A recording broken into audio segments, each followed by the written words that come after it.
No. We'll do it live. Fuck it. Do it live. I'll write it and we'll do it live. And thing sucks. Q, what's happening, man? Word. Oh my God, y'all. Another loss. Another effing loss to the Wisconsin cow tippers, the Wisconsin milk chuggers. I'm sick of it, bro. I know you feel it like the same way I feel it. We both in our hoodies. you wearing Bears orange, but I'm all black. I'm ready to. If I was closer to Wisconsin, I'd put the shiesty on. I'm going up there to get it back in blood, bro. I'm tired of it. My shiesty right upstairs. I'm about to put it on in a minute. I'm looking for a Packer fan at the gas station. Anybody? Just a quick little two-piece. Think, right at the gas station. Leave the pump still leaking gas. The shorty still is top. Go on, slide down the aisle looking for your ops. It's in somebody else's name. I'm not really a superstitious person, but I be drinking out of my Bears glass. Usually a lot when we play the Packers, and it's not going well. It's not going well. I got to switch something up. Either I gotta change, or the Bears got to change. Some ain't working, dog. 10 straight losses to this team. Right. You don't see that from a professional team. The Jordan Love era with 2 losses to this dude. And he's really average. He's really average, and we got flummoxed by him. We got power drive tonight by the passing game for the Green Bay Packers. Lost by 8, and it feels like a loss by 20 plus. No answers for that guy. Not a single one. I think he had Tony Romo, who was swinging off of him all night. He had I think he said I think he said he had a career night, the best night ever for a Packers player, or Packers quarterback rather.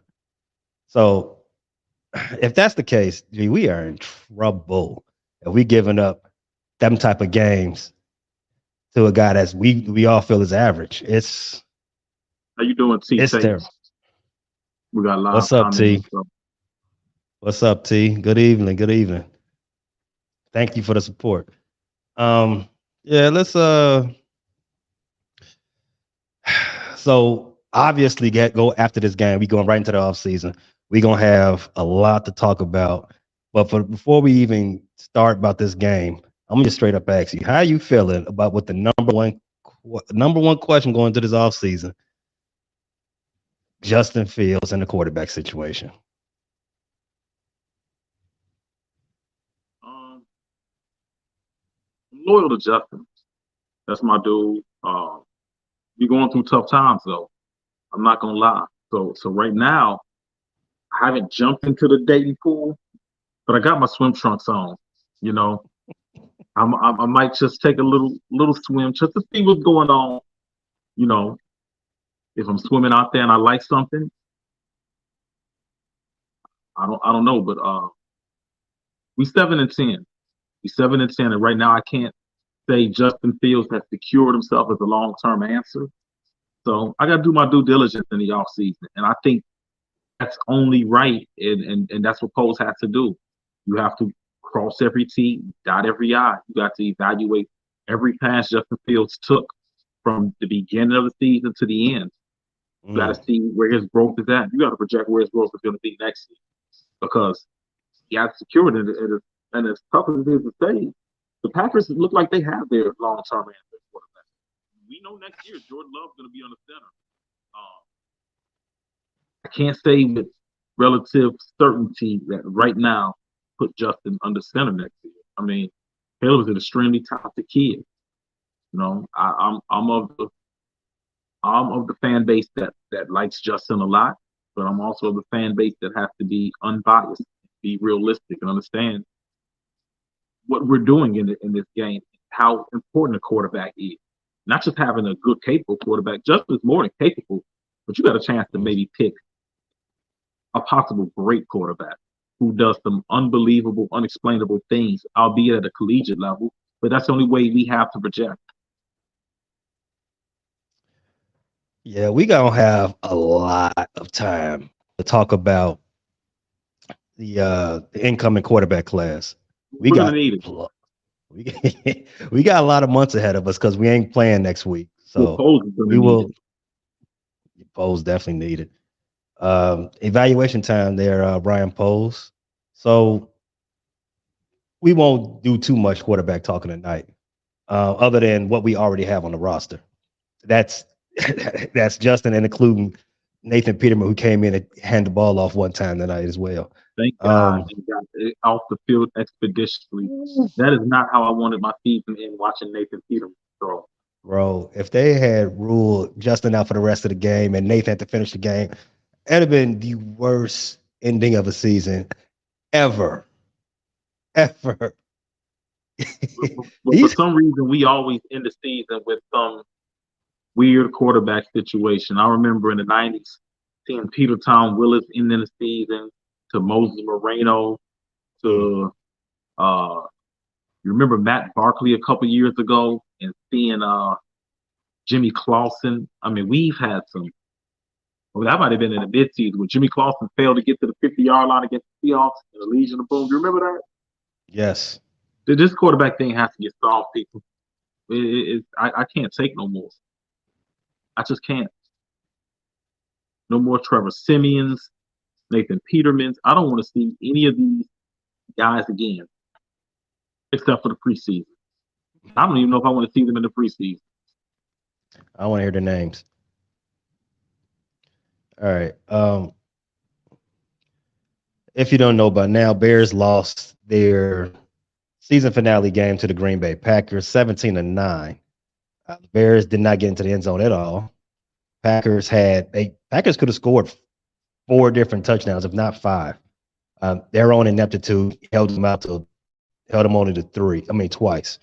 We already said, I said Justin Jordan Love had a tremendous game passing. Do you think that if Jalen Johnson played, Jordan Love would have been a little bit different? And I'll go first. I'll go first about that. Jalen Johnson, while he is a Pro Bowler, I don't think he would have had much of a difference on the game. The reason being is them Packers was wide open all night. Yeah. Yeah. What's his name? Reed, the rookie. You warned me about him. The slot. Yeah, I told you. I hate to say this. Don't get me wrong to our listeners. I hate all things Packers. I hate the organization. I hate the fan base. I have to be honest in my evaluation of players. I've loved Jaden Reed from the second I seen him. He's what Randall Cobb was, except for I think he's a little bit more explosive. He's a fantastic athlete. He's great in the slot, and he's great run after the catch. So I really hate that the Packers keep finding these guys, and no disrespect to some of our guys, but that we keep finding Tyler Scotts, and they're finding Jaden Reeds. We have to better evaluate skill position players. We need guys who can make I should say Velus Jones too, because Velus can't even, great athlete, but can't play the wide receiver position at all. We got to find the guys like Jaden Reeds and Romeo Dobbs and day 2, day 3 draft picks that these guys are finding, that they've been finding for 2 or 3 decades. The Packers are always finding 3rd, 4th round receivers that come in and contribute right away. And Matt LaFleur and the offense, they schemed guys open. Point blank period. They schemed guys open. And if that's the case, we got out schemed. Our defense got out schemed by a whole lot. There's no reason. I think the 17th rated pass game. Yeah, the Packers came into this game the 17th ranked pass offense in the league. No reason why they should have been that dominant against us tonight. No reason. We were a top 5 defense coming into this game, and we didn't look like it at all.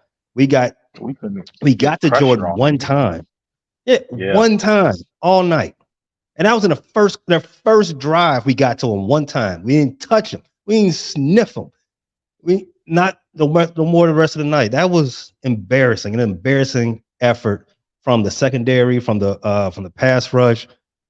Again, for the fifth consecutive year, we got out coached once again. Yeah, Matt's been out coaching us since he got there in Green Bay. I mean, we've played some close games with them, but they've had the edge coaching scheme wise. Pretty much all the matches I've seen. It's not just a talent. It's not just a talent deficit. I mean, it's a coaching deficit too. I mean, we didn't have any answer for some of these mesh concepts they ran and some of these drag routes, and I mean, they killed us. I would have loved to see us. And it's easy to sit here and armchair quarterback and Monday morning quarterback. I'll be the first one to admit that. But I would have loved to see us go more man against some of the concept and schemes they had offensively, because those guys just running underneath just freely. All right. So let's start with the top of the game. Justin was sacked 4 times in the first 3 drives. Usually I'd say a sack is a quarterback stat. I usually put that right on the quarterback because they either didn't diagnose it pre-snap. Right. Yeah. Some things like that. And that's usually been a knock on Justin. It's usually been he's holding the ball too long. He's not progressing, getting the ball out to his hots, stuff like that. Yeah. But I cannot, at least for the first half, I'll say for the whole game. He took 5 sacks the whole game. I'm not putting any of that blame on him tonight. No, I tried. I got to look at the game again, but I couldn't see any sack where I could say that's Justin's fault. I thought there was one sack maybe he could have got rid of the ball, but he would have had to throw it out of bounds. I mean, Tevin Jenkins, who's been fantastic all year, was just beaten badly by Wyatt on the first sack. I mean, he gave him a swim move, got underneath him, and was right in the quarterback's grill. And one of the toughest things for any quarterback, I don't care if you're Tom Brady, because we've seen it happen to him twice in Super Bowls. There's not much you can do when there's pressure coming right up the middle. I mean, pressure right up the middle. I mean, it's the quickest connection. It's the quickest route of connection to the quarterback. When you're getting pressure right up the middle, there's nothing the quarterback can do. We saw the Giants beat some very good Patriots teams with pressure up the middle. It's one thing to see a guy coming from the edge, especially from the strong side where a right-hand quarterback can see that guy. You coming up the middle off a stunt, there's nothing you could do. And Tevin got beat off the ball twice immediately. There was nothing the quarterback could do. One of the sacks, 2 of the other sacks came from the tackle. One of them was Darnell Wright. Darnell Wright gave up a sack. I don't think Justin had the ball 2 seconds before. I forget their edge. Yeah, I forget their edge over there. Gary that got him? It was him. Yeah. And he's the one that forced Justin to step up in the pocket, and number 7, the middle linebacker, who was sitting back. He faked the rush. Yeah, Quay Walker, right. He was the one that got credit for the sack. That was in fact, that wasn't on Darnell Wright. That was on our opposite tackle. But things like that, Braxton. Things like that is what I've been saying all season. We have a lot of holes to fill in this team, pause. And after the wide receiver at the top of the draft just don't sound like a good fix for this team. Yeah, you can fix the passing game with more pass catchers, with better pass catchers than we have. And God knows we definitely need an upgrade in that area. But the number one thing that helps, the number one thing that helps the passing game, the quarterback being able to step up in the pocket. And as of right now, there's no pocket to step in. There's none. There's pocket for him to step into. I mean, there wasn't a lot. How many? Justin was. What was he? He only missed like 4 or 5 passes, right? But they got stalled out in the red zone. He was 11-16 on the night. Yeah, and and the game plan. I didn't understand when you're down a score to. You're just gonna keep pitching to Khalil Herbert. You're not gonna do anything to try to stall this pass rush. Maybe a little misdirection. I don't know. Maybe a draw play. Maybe go max protect. They were trying to give Getzy his flowers early in this game. Well, them flowers those flowers died quickly. I mean, the game, he never adjusted to the Packers counterpunch. So if you got a guy getting beat like that, the offensive line, I mean, this I know he probably didn't want to do this, and he would because he would got chewed up for, but this might have been the time to try to fit in one of those screens. I mean, they're just coming up field. I mean, they're coming up field with no regards. But So you know, I was thinking this too. I got that on the game on my game notes. But the thing is they was getting home without blitzing. So yeah, I don't know about screen. We do not know how to block on the outside. So maybe not necessarily a screen, but we need to scheme something quick. We definitely needed that. I thought they were figuring it out when they had the drag route to DJ where he got a bunch of yards after catch, but they just couldn't connect with that anymore. I mean, like you said, they were getting home before, so their linebackers just sitting on underneath routes. You know, the safeties then they'll plant back with their feet planted. Nothing was getting behind them, and it's not like we had any weapons that could threaten them over the top. You know, Caleb Williams and Marvin Harrison Jr. are very popular among Bears fans, faithful. You know, Caleb is controversial because, you know, there's a pro Fields fan base, but there wasn't much either one of them could have did tonight. You know, Marvin Harrison doesn't have time to get downfield and have a nice route develop if his quarterback is sitting on his ass or has to elude the pass rush. So while the drop off tonight from DJ Moore to the second wide receiver was tremendous. The silver lining is if you don't get Marvin Harrison Jr. throughout the draft, as we've seen in recent years, there are a number of good receivers to pick from on day 2, day 3. We've seen Tank Dell. We've seen, I think Rashee Rice was in the second round this year. I think he was a third round. Rice. We've seen Puka in the 5th round. We've seen what's the guy that's just with the Packers? Reed. We've seen him. So there's guys that are really good. Now they might slip through the cracks. All of those guys probably have some measurable flaw that made them drop. Rashee Rice, I don't think he ran all that well. I think he ran about a 4.5 in the mid 4.5, so that's why he slipped to the second round. I think Jaden Reed is 5'9", a little undersized. Puka probably ran a 5. So there's reason why these guys slip. But, you know, I know the fan base has built themselves up to expect Marvin Harrison Jr., Caleb Williams, but as you alluded to earlier, there's just a lot of holes to fill on this team. There's a lot of holes to fill. I think we got to get better at safety too. Eddie Jackson missed another tackle at the line of scrimmage that just helped the drive continue. Instead of putting the Packers in second and long, you get them on second and short where they have the full playbook to operate with. Eddie got to get better at tackling. Eddie's been here 8 years. This is Eddie. In fact, I think he's shown more effort tackling than before. I would like to see them. I think Eddie still, not to pile on Eddie, I think there are things he still does well. He's one of the best safeties playing single high back there. I know he didn't have the interceptions to showcase it this year, but he's a guy that when he's back there and because he's so experienced at what he does, he maybe dissuades quarterbacks from taking those shots deep because of his reputation and being where he's supposed to be at. But I don't think that what he gives you in single high is good enough to compensate for what he doesn't give you as an open field tackler routinely. So I think if we look forward to the offseason, I don't want to get ahead of myself. That's a player that we could part ways with. I like Antoine Winfield. Antoine Winfield is a free agent. You've got lots of cap space. I wanted him 4 years ago. Make right. Go get him now. Everything you said about Jackson is true. He will dissuade a quarterback from going at him, but he also gives them yards right back when the play's coming right at him and he misses the tackle. So it's 6 in one hand, half dozen another. It's time to move on from Eddie. I wanted to move on from Eddie a long time ago. You did. But I was still an Eddie fan. One thing I cannot excuse missed tackles. 3 years ago, yeah. I can't excuse missed tackles. I hate it. It grinds my gears. It's fundamentals and effort. And you're 28, 29 years old. You should have both of them.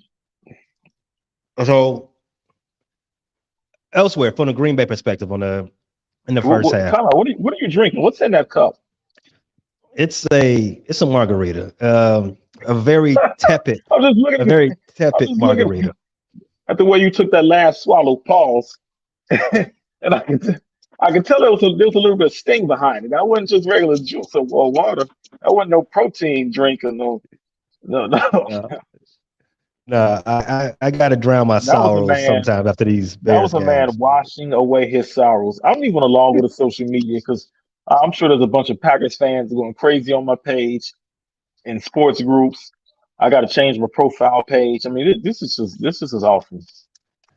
I'm glad I I ain't made really, I no really, I really personal want to, I bets. really want to, I really want to fight a Packers fan. I'd rather lose money than have to have a Packers, and I think they know that. That's why they. I'd rather lose money than have to have my profile. I don't even want to know what profile picture I'm going to need. This is ridiculous. This is like the third time I have one of these.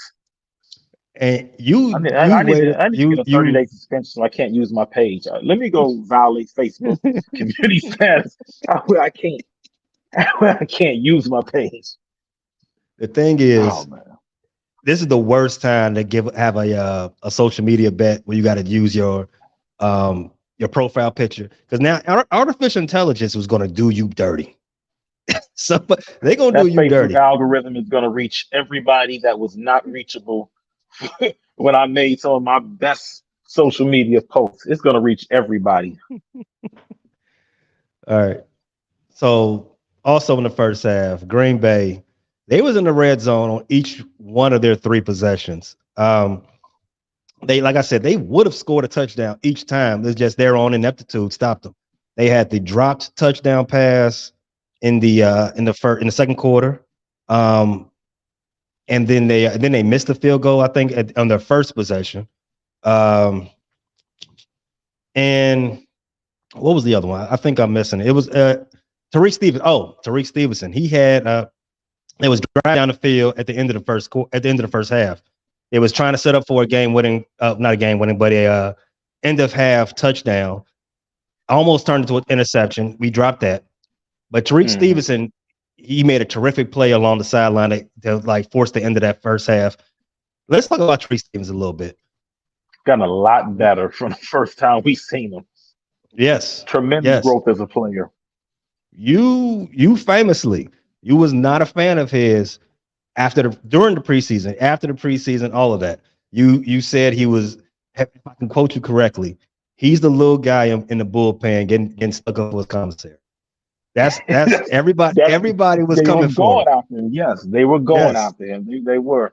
And then not only that, he was. I like an aggressive player, but his aggression was getting the best of him. Getting personal fouls, little riffraff after the play. I just thought he was a little bit out of control, but now he's harnessed that aggression. And I like Tyreek. I like Tyreek. Still not my ideal corner in terms of fluidity, the hips and the quickness, change of direction. But he could play in this league. He could play in this league. I would like another athlete at corner though, because I think our best athlete is Kyler Gordon. Mm-hmm. But Tyreek, his aggression, he understands positioning in this concept, in this game. So yeah, my opinion of Tyreek has changed a lot over the last few weeks.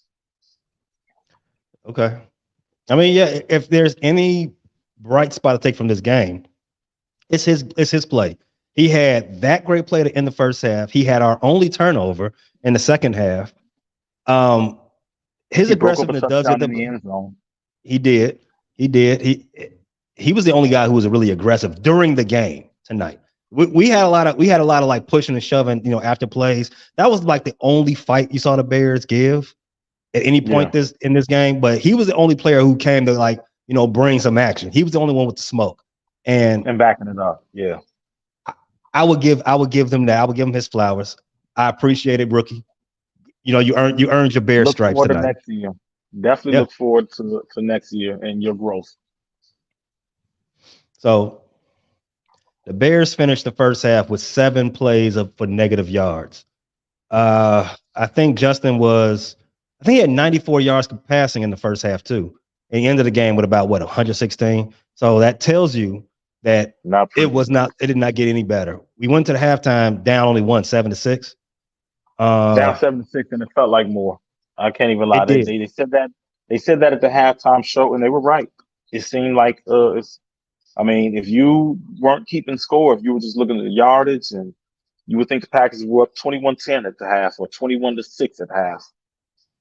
Right. If this was one of them old school game broadcasts where they didn't have a score like stuck to the screen, and you was just watching the game, and you're like, okay, I don't know what the score is. You would thought the Bears were down 24-7 or something like that. It felt like a gulf. Even looking at the box scores, and Jordan Love threw for 300 yards, like you said, only missed 5 passes, no interceptions, 2 touchdowns. Aaron Jones ran for 111 yards, 5 yards a carry. Khalil Herbert had 28 yards rushing on 2.3 yards a carry, and Fields only finished with 148 yards passing. No turnovers, though. If you remove the yards we lost on sacks, it comes out to 117 yards passing for Justin Fields. Yeah.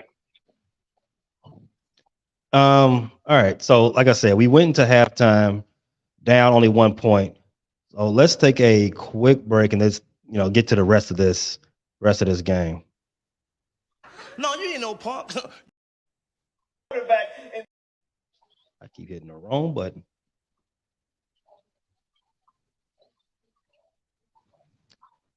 All right. So the Bears come out of the tunnel down 1 point, 7-6. Packers get the ball to start the third quarter, and they spent 5 minutes with the possession and scored a touchdown right out the gate. That was deflating. The way the first half finished, the way it ended with Tariq Stevenson making that play, I felt like that was a morale booster, and us only being down 1 point, like, okay, we starting to get getting our footing. They ain't going nowhere. We felt like a boxing match. We felt their best. We felt their jab. We felt their best punch. Let's start exerting our strength. Let's start weighing on them a little bit. That first drive took everything out of us. Took it all.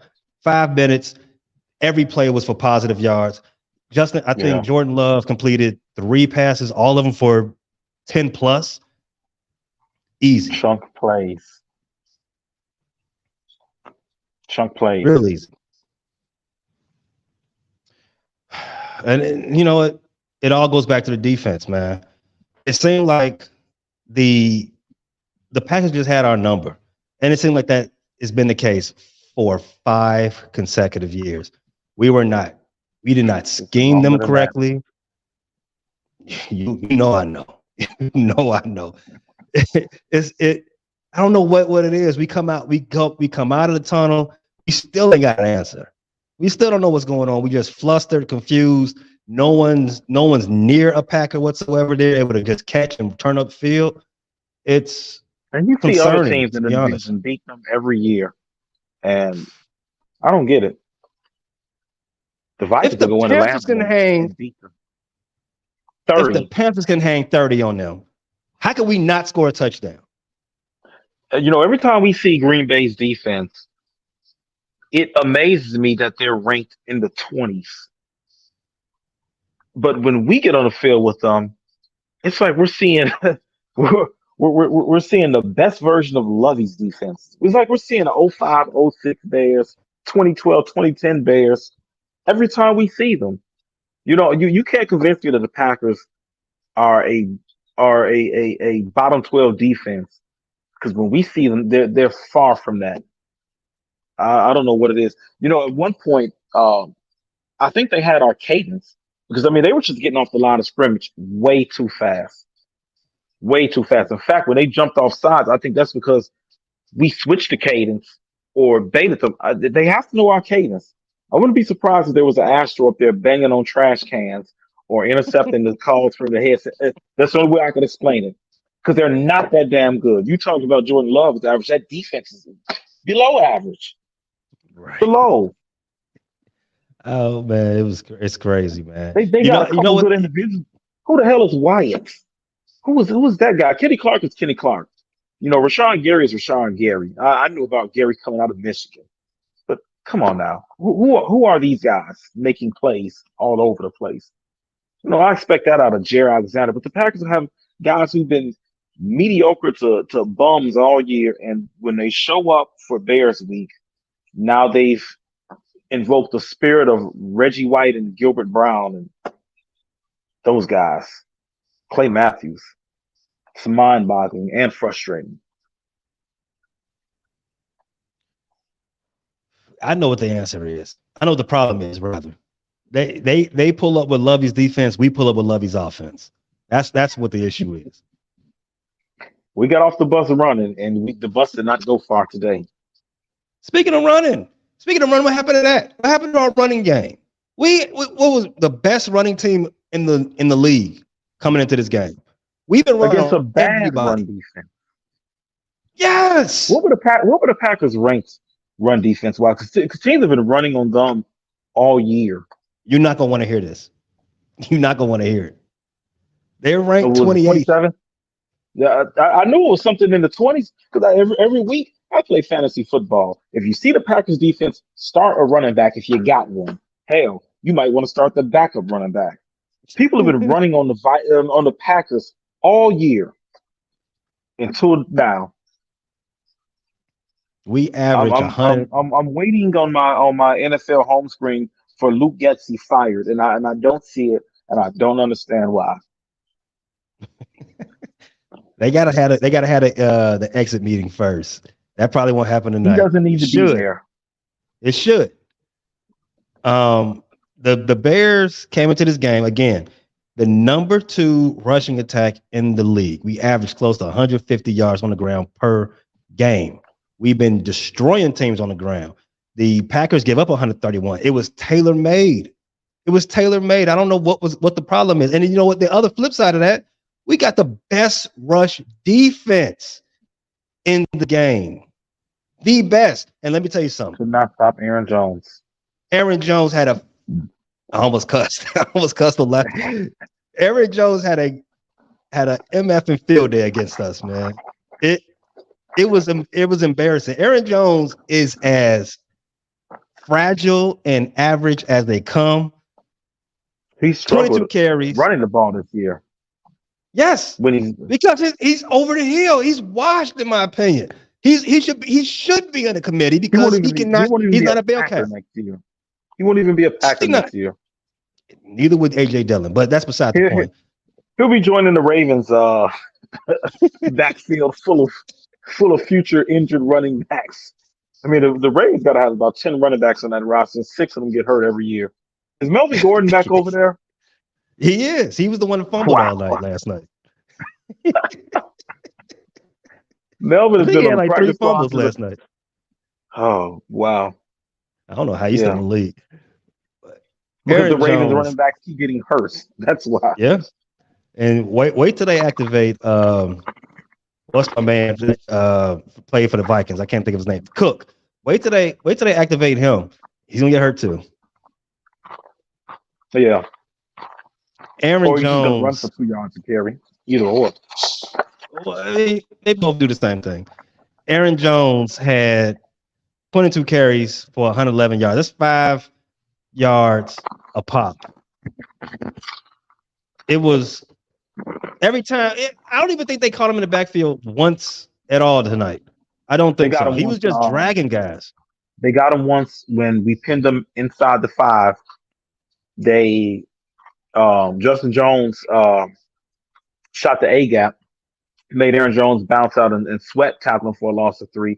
And the next play, we let Jordan Love pass to Musgrave, who we were in a zone, and he stood right where the linebacker was in that Tampa 2, where the linebacker cleared out, turned around and caught a 8-9 yard pass, and then the next play was a first down. So they went from 2nd and long to 3rd and short that quick. I don't understand that. They're inside the 5, and we sit in zone and allow them to pass underneath and get from in there on end zone. And I don't know if they scored on that drive. Was it the last drive of the game? That might have been the last drive of the game because they dominated time possession. It seemed like every Oh yeah. drive they had was 7, 8 minutes. That's the only reason why they didn't score more points. They just picked us apart. It was like watching a boxing match, and no, we didn't get knocked out. No, we didn't get knocked down. It's like watching a Mayweather match. He's just jabbing away at your forehead, and the rounds are slipping by, and you're behind on the scorecards, and you're not even getting past his defense. That's what tonight was.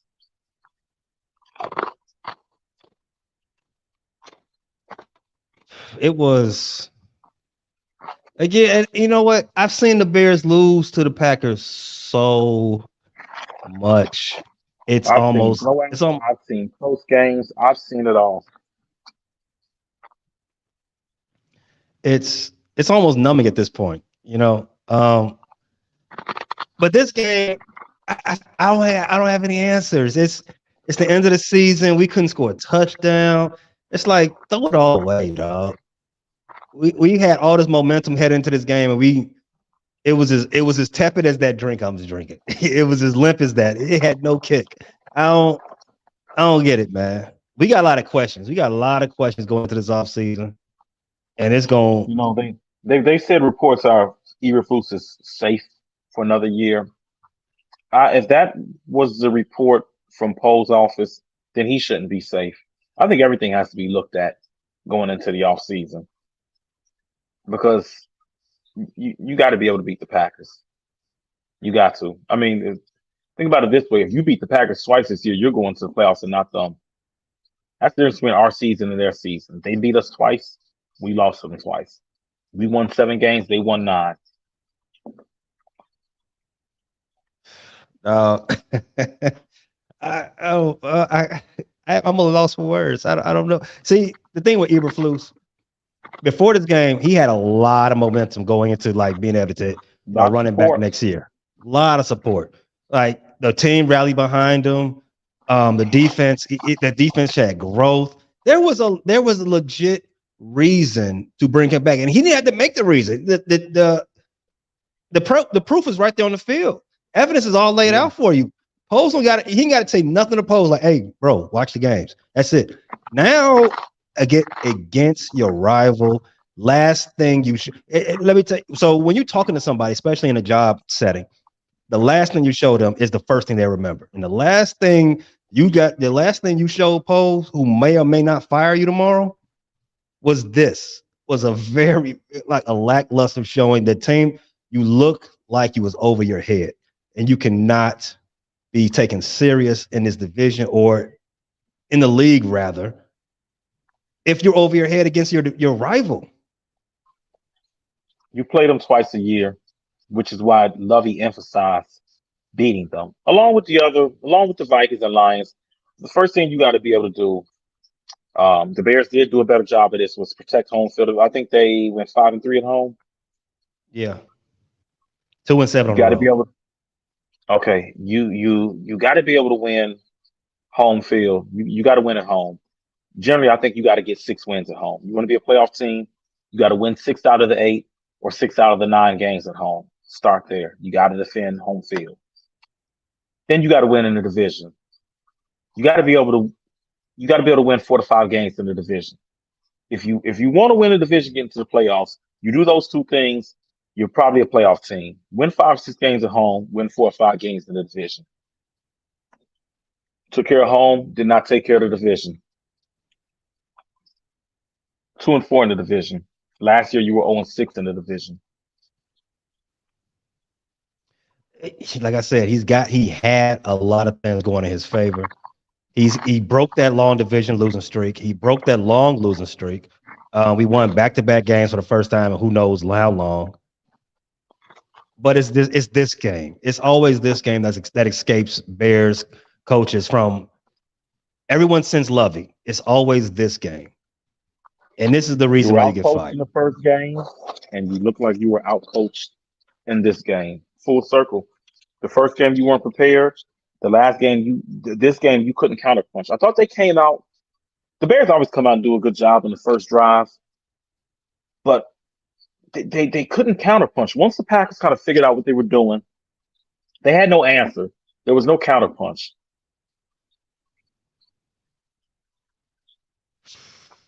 All right.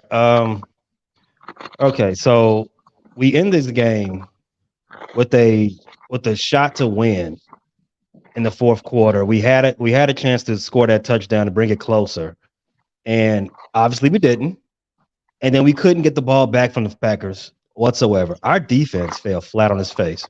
I don't know what to make of it. Yeah. Again, I'm just going until I can watch the game again from an all 22 perspective. I'm gonna just blame it on Eberflus because the guys they were just always out of position. And you know what? If I'm remembering, let me remember this. So at the end of the Cleveland game, they blew that game. What was the defense saying then? We just go out there and do what we're told. We occupy the space. A ringing endorsement. It wasn't a ringing endorsement. They didn't like. It sounded like they didn't like. There was a play where on 3rd and long, I believe Justin Jones dropped in the coverage and ended up picking up Njoku and got beat on a 3rd and long, and players took issue with that. And Eberflus fired back about executing plays and that the long pass to Marcus Cooper that remember went for a touchdown that should have been picked. And to Eberflus' credit, I looked at that play again, and Joe was really wild with that ball. Joe Flacco is like that one girl who's already loose and is at that party just drinking, and you know something's gonna happen because Joe's drinking out there. Joe is drunk out there and loose with it. And he's got a short skirt, and he's just saying, "Come get me, boys." And the Bears came and got him a couple times that night, but they didn't finish it. You got to run that train on Flacco. When Flacco gets loose like that, you gotta finish Flacco off. You got to alert the rest of the boys. Say, "Come get some." Don't let him go home. Flacco's giving it up tonight, and we failed. We let him go home. We let him get in that Uber. You all know. Listen, we're all men here. You all know that one drunk girl at the party. She's on her 3rd, 4th drink. She was already feeling it earlier in the night. The end of the night. She's on the phone looking around. "Come get me," and you let her call the Uber and get out of there. We let Joe call the Uber and get out of there. And that's on the coaching staff. No, you don't know what I'm talking about. Okay. I don't know. No, I don't know what you're talking about.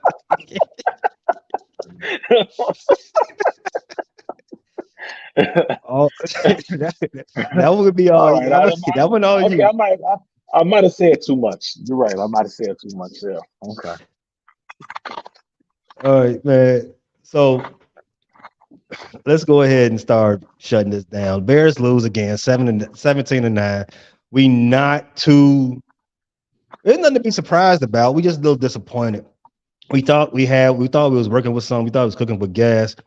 Obviously, it was not. Back to the drawing board. So it is what it is. Black Monday is coming up tomorrow. It's less than, let's see. You got about 4 hours until pink slips start getting put out there. There's going to be people.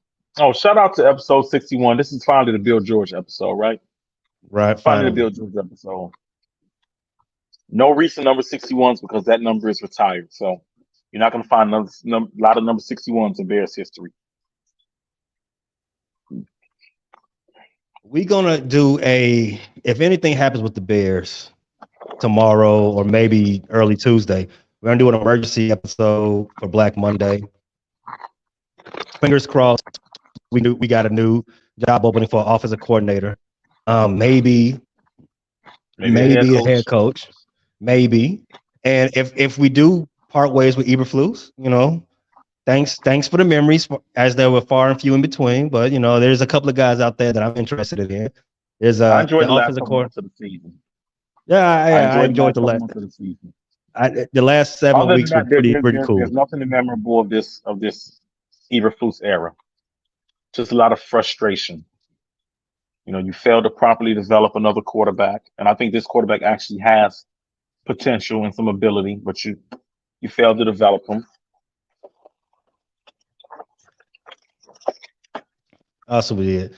You got a lot of viewers on Instagram. I want to shout out to all of the viewers on Instagram. We got one of the best supermates in the game, my boy Oscar Smith III. Check him out at LeCass Couture or on Instagram. Get your belated birthday, Oscar Smith. Oh yeah, definitely. My bad. Yeah, happy big Capricorn energy. Happy B-Day, bro. Check him Go out at La Jets. Casse Couture. No, I'm not going that far. Check him out at La Casse Couture. Get all your custom suits made for prom season, wedding season, or just to Sunday's best. Holler at your boy. All the Packer fans is in the comments. Please refrain from doing that. Go take a milk bath or do whatever it is you all do after Go play with wins. the pigs. Go celebrate with the cows. Go get one Reg, of them. what up, man? Grab them by the horns.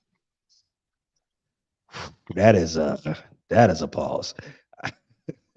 That's one of them. Go, That's one. Go play with the Tatiana, livestock.